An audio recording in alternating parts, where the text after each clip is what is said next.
За үзэгч таны харж байгаа энэ байр бол Улаан Сумын 1-р багийн нутаг дэвсгэрт байрлах ерөнхий боловсролын 5-р сургуулийн дотор байраа. Энэхүү дотор байрыг цар тахлын нөхцөл байдлаас шалтгаалan имчилгээний тасаг болгон ашиглаж байгаа. Яг энэ тасагт бол 30 өвчтнийг одоо хүлээн авч имжлэх боломжтой 30 орд илгэсэн 4 хүний бүрэлдэхүүнтэй эмч эмнэлгийн ажилчид ажиллаж байна. Ингээд яг одоо энэ голомтод ажиллаж байгаа сувлагч Цэвэнтэй бид утсаар холбогдож мэдээлэл авснаа та бүхэнд хүргье. Сайн байна уу? Сайн байна уу? Цэвэн сувлагч мөн үү?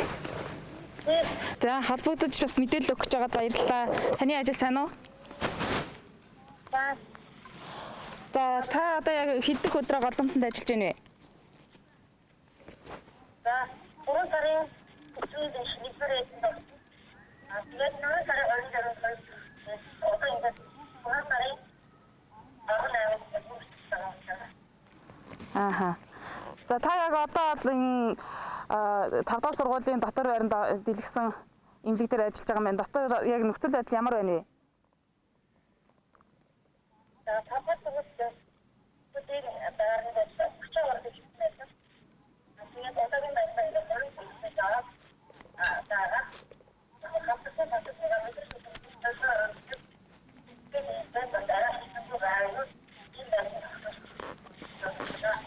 байгаа. Сая өвчтнүүдийг зөөвөрлөө ирж байхдаас хүүхдүүд байсан. Одоо яг энэ эмнэлэгт хэдэн хүүхд имшлүүлж байна вэ? Хэдээс хэдэн насны хүүхдүүд байна вэ?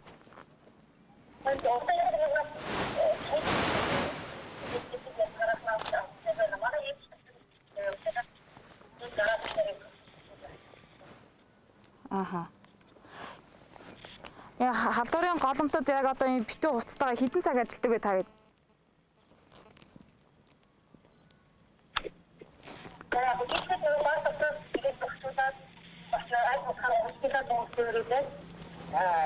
Ингээд ажиллаж байгаа. Яг нэг халдвартай болохоор эмчилгээ хийхдээ тэгээд 50 минутаа болохоор үс тусгаар уулзаж ажилласан. Энэ болохоор арай хавцангуй басаагүй байна. За эмч эмнэлгийн ажилчдын хувьд одоо яг ахуйн талаас одоо хэрэгцээ шаардлагатай зүйл юу байна вэ? За яг нэг эмнэлэг тэгээд нэг зөвхөн аваад хатар тусах интерван ингээд яг хэрэгцээтэй зүйл ингээд их багтаасан аваад нэг маавтаа нэсэлж хийгээд байгаа.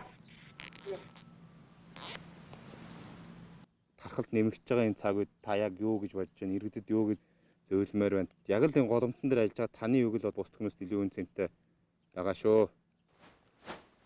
За бид нар болохоор нэг ихний ээлжил болохоор нэг дэвсгэрийн тэгээд зөвхөн асан процесс асралт уян гэдэг гол үйлдэл болж байна.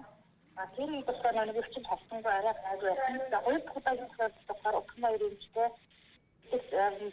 тэгээд уян асралт тэгээд ингээд уснаа. Тэгэхэд нэг дандаа гурчаас төвчид үедээ хавтангүй ачаад тэгээд тэрэн дотроо нэг хасаасаа хүмүүс болчихсон эмчтэй. Тэгээд нэг төвчид зүйл хайсан. Эмчтэй болохоор цагийн хураанууд ихтэй. Тэр их ажлаа хийх гэж авч байгаа өвчтнийг бас мэдээ гасан. Тэгээд энэ болохоор хасангуу нөгөө эмчтэй 3-5 хүмүүс хийж байгаа хаад арай бас нөгөө өөдөг эмчтэйгээ асуултаа цагаар имийн уулган тэгээд хүмүүстэй нөгөө дахах хэрэгний дэвэн хоод унд хамтаа андинтэй хоод ундар тагсан ингээд уух дэвэн тэгээд хадун бидэн шигнээ ингээд идэх тугаас маана ирэх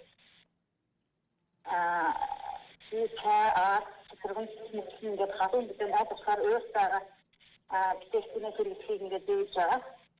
Тэгээд өвчтөд нэмэгдсэн холбоотой болохоор ард иргэд маань нөгөө хүүхдүүдэд аюул гадуур дагуулж яваад байгаа. Тэр хүүхдүүдэд асуухаар дагуулахгүй зэрэг ирсэн. Тэгээд хот ойрын хүмүүсийг бас нэг ерөөсөө нээж чойсгээд тэгээд маса таньж агаагач хоорондынхаа зайдаас хадварын бэлмэн мөдөрөө бичиж. Тэгэхээр одоо яг дотор эмчлүүлж байгаа иргэдийн сэтгэл зүй ямар байна вэ? Хүмүүс адмиралттай нэг тэндээсээ нэг эмчтэй асараа гайгүй гэж байгаа яг удахандаа нэг асуудал явсан тийм хүмүүс байхгүй байна. Моцнос гэсэн тийм юм байна. Анх яг манай 3 сарын 22-нд илрээд ингээд иржсэн үеийн халдвар авсан тохиолдлуудын хүмүүсийн сэтгэл зүй ер нь хэр байсан бэ гэж.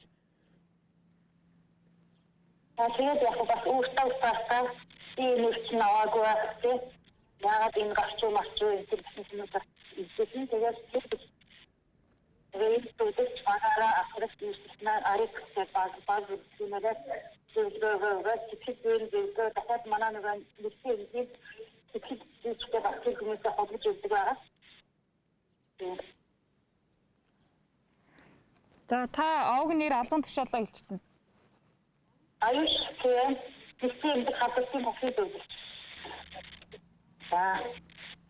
За арчигч маань одоо ковид үчнээс үзэсгэлэнтэй хүн хоорондынхаа зааг байж маскаа зүүж гараа тогтмол угааж сар халдваргүй агыг маш сайн хэрэглээрээ